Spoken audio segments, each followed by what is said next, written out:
if we look at just the weightings of portfolios right now, institutional investors are actually the only emerging market underweight they still have is really emerging markets equities. There's plenty of room for them to actually allocate towards emerging markets, which is what I think we're seeing happening now.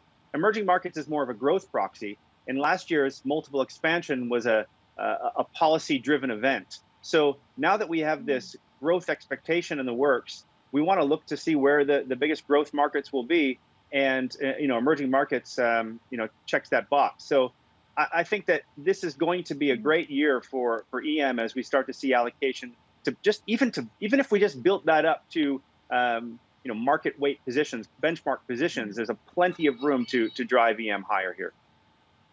For sure. A large part of the EM story is, of course, China, because that's 40% of the MSCI EM index. And, this news this morning about, essentially it came out Sunday night, but, the market regulator clamping down, formalizing anti-monopoly rules for tech giants.